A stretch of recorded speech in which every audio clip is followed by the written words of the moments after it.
Be a part of the best pro wrestling podcast today by supporting the Going In Raw Patreon. You can enjoy access to the live taping of the show, exclusive merchandise, and patron-only episodes, and so much more. Support Going In Raw today. Click the link in the description.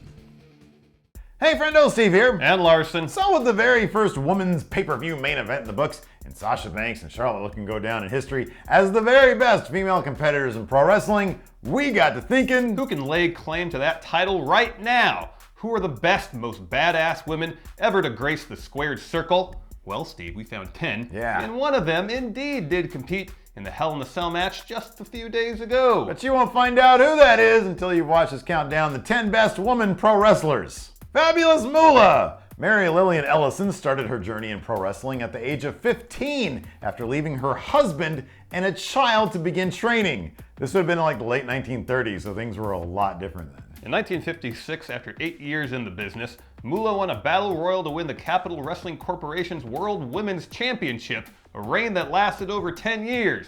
She had another 8-year run from 1968 to 1976, during which time she was also partly responsible for getting women's wrestling unbanned in the state of New York. Yeah, that was a long time ago.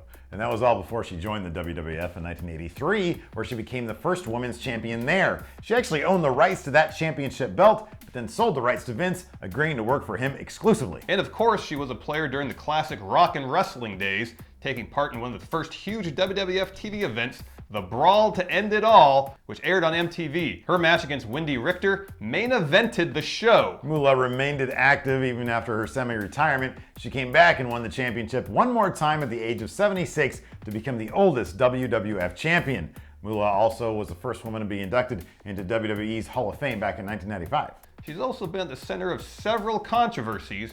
Many women have brought numerous complaints against Ellison as a promoter, from withholding pay and refusing to book those who didn't do exactly as she said. And then there's some really disturbing allegations about drugging and sexual assault. Moolah died in 2007, so it's not like she can answer to any of those allegations now, but man, reading up on it, the wrestling industry can be a really dark place sometimes. You know, CM Punk used to complain about not being in the WrestleMania main event. Try working for the fabulous Moolah in like the 1960s, dude.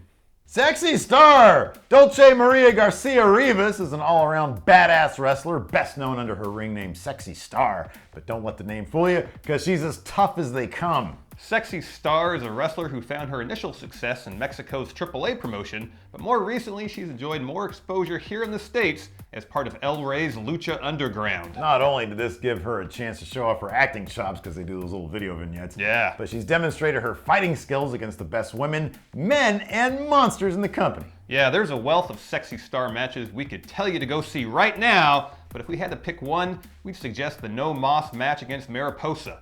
It's proof positive that Sexy Star is willing to put her body through pretty much anything just to put on a great match. Correctamundo! And she's also managed to capture Lucha Underground's top 2 titles and became one of their top stars before leaving recently. Sexy Star is following in the footsteps of many other wrestlers before her and wants to fight for real. She's training for her debut as a professional boxer. Well, she can't do any worse than CM Punk did. Whoa! Well, she only has to last more than like 2 minutes. Jacqueline, the first African-American woman to be inducted in the WWE Hall of Fame, had a lengthier career than many fans realize.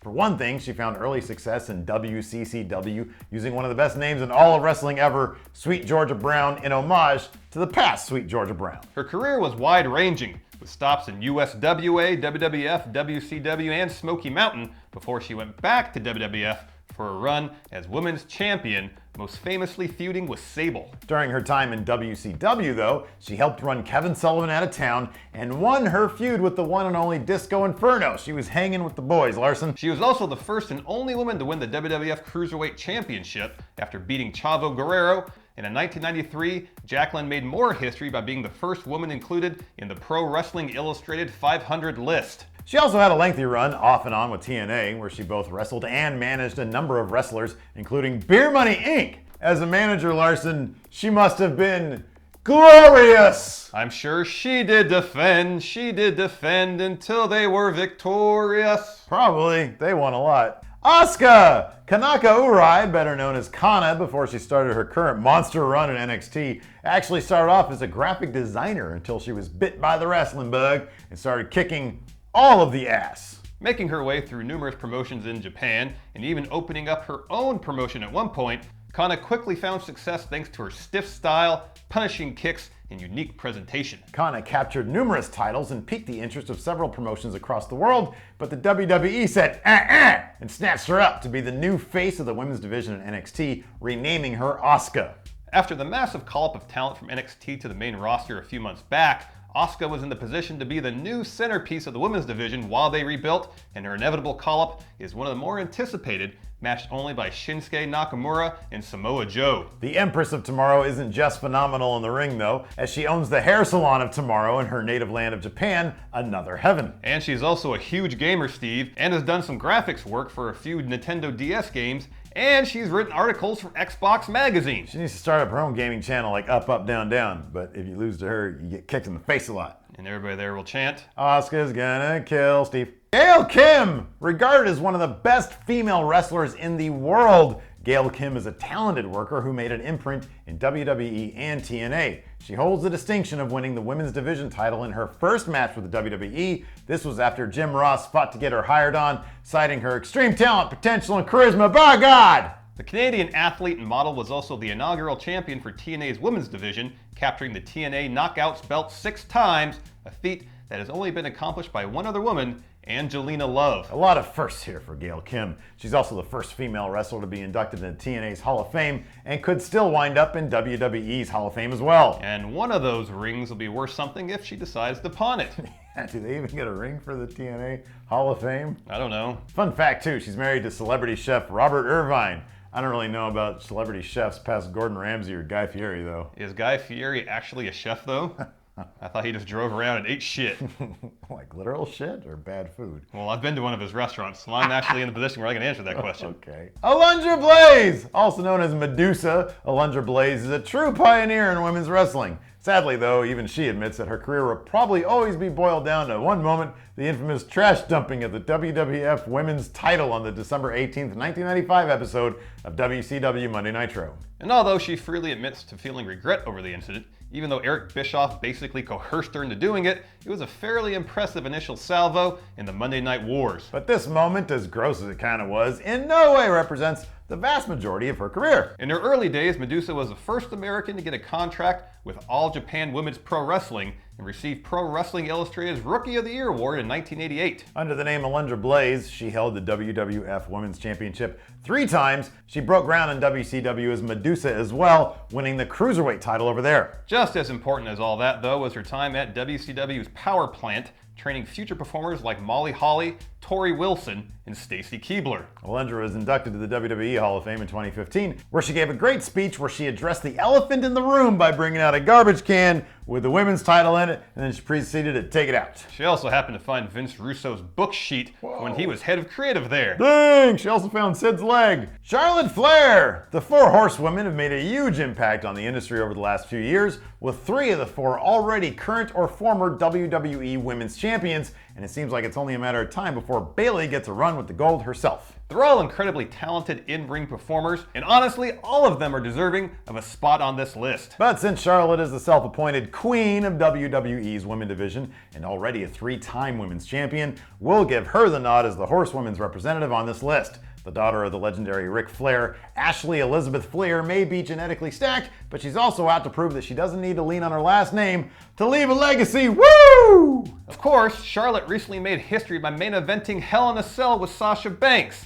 Charlotte has been near the title scene for most of her time on Raw, being the last holder of the Divas title and the first to don the new and much better looking women's title. Yeah, and it's easy to see why she's been so successful. She's a great worker with one of the best looking moonsaults ever, and like her dad, she's a fantastic heel. One of the best in the company right now across any division. And considering how much she's accomplished this early in the game, with the WWE obviously being able to rely on her to be the foundation of their women's division, we feel by the time all is said and done, she'll probably top a list like this if we did it again in like, I don't know, 2030. Yeah, we'll be really old by then. Charlotte needs to work on her mentoring skills though, because Dana Brooke is on the opposite list we did on this subject. It's airing tomorrow. She's not very good. Trish Stratus! It's a shame we won't get to see Trish back for one more match with Asuka, which, according to rumor, was the plan for the upcoming NXT TakeOver Toronto, which had to be scrapped because it turns out she got knocked up. She's pregnant. So yay for her and her family, and boo for us fans. The Toronto native left her mark on WWE after starting off as a fitness model, but by the time she was done, Stratus had held the WWE Women's title a record 7 times, and she even had a short run as hardcore champion as well. Stratus actually got her start as a valet and manager to a few acts like Val Venus and TNA, the wrestlers, not the company, while training to learn how to perform inside the ring. Her work ethic paid off, and she made her in-ring debut on a June 22nd, 2000 episode of SmackDown. Trish definitely paid her dues along the way. She competed in bra and panty matches, and at one point, Vince had her barking like a dog in the middle of the ring. Remember, the Attitude Era wasn't all great. It had lots of shitty moments too, mostly involving Vince's bizarre fascination with humiliating people. Remember his Kiss My Butthole Club? Ugh. Yeah. But not before long, she was at the top of the women's division and made history with Lita by headlining the December 6, 2004 episode of Monday Night Raw in a stellar match for the women's title. Trish retired on top as champion in 2006, and since then she stayed active, running a yoga studio, coming back on occasion to wrestle, and she was a trainer on Tough Enough in 2011. In 2013, she became the youngest person ever to enter the WWE Hall of Fame, where she was inducted by Stephanie McMahon. So, with Asuka off the table, and assuming she'd want to come back for a short program, who would you want to see Trish feud with right now? Vince McMahon. She can make him bark like a dog in the middle of the ring. Lita! Before debuting in the WWF as the sidekick to S.A. Rios, Amy Dumas did everything she could to become a professional wrestler, financing her training by working in a club before she took to the road and learned her trade in any place that would take her from Mexico to Maryland. She's also the only woman on this list to have worked for ECW, where she met the legendary Dory Funk, who would become her trainer and help get the former Miss Congeniality into the WWF. Her determination paid off as Lita would go down as one of the most popular figures in wrestling. Lita achieved her breakout success thanks to her unique punk-inspired look and aggressive, high-flying wrestling style, which fit perfectly with Team Extreme, the unfortunately named team of her and the Hardy Boys. Before long, she was a hugely over solo act and engaged in feuds and team-ups with Trish Stratus, and of course, served as the perfect heel manager for Edge. Sadly, a stunt gone wrong on the set of Dark Angel put her out of wrestling for an entire year. This would be the first of several injuries Lita faced during her career, which wasn't terribly surprising given that Lita always left everything she had in the ring. Her stunt injury didn't stop her from coming back and being involved in many more epic feuds though, and she was inducted to the WWE Hall of Fame in 2014 by Trish Stratus. And now she works as an analyst and part-time trainer with the WWE, even appearing on the recent season of Tough Enough. She is, without a doubt, the biggest star the WWE Women's Division has ever had, and served as the inspiration for the division as it stands right now today, where the talent is deeper than ever. She also had sex with Edge live on TV. I don't know, her little nipple popped out. CHYNA! Joni Laurer, aka CHYNA, aka the ninth wonder of the world, brought something unique to the world of pro wrestling, something that separated her from all the other women on this list. She was scary as fuck. Which is exactly why she's here. CHYNA was a transcendent superstar, a woman who was a legit, believable contender for the top prize in wrestling, the WWF World Title. In fact, she literally was the #1 contender at one point, and although it's never been confirmed by anyone else, CHYNA claimed that she was actually in line to hold that belt. To this day, she remains the only female to have ever won the Intercontinental Championship, something she accomplished twice. She was a founding member of DX, and in fact was brought in as a bodyguard for Triple H. She was the muscle for DX, and she was absolutely fearless in the ring. Let's also not forget that she was the first woman to enter the Royal Rumble, King of the Ring tournament, and in our personal favorite CHYNA moment, she was the deciding factor in the Corporate Rumble episode of Monday Night Raw. If you have time, you should look that episode up on the WWE Network and listen to the pop she gets when her music hits as DX's final entrant. It's seriously on Stone Cold's level. It's an absolute shame she left the company, either due to her ex Triple H hooking up with Stephanie, or because CHYNA wanted a bigger payday that Vince was willing to give her, or both. Regardless of the reason, CHYNA's departure from the WWE stunted an amazing career. And yeah, her life after WWE was rocky at best.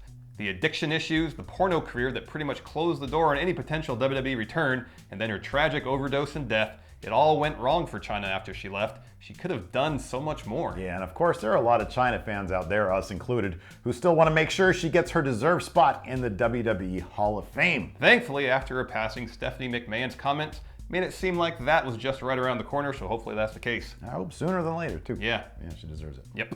Anyways, that's it for now. Those are the best women wrestlers we could think of. Well, I know there's a lot more out there, so let us know what you guys think in the comments. And be on the lookout for our list of the not as good women wrestlers tomorrow. That's right. We'll talk to you guys then. Bye.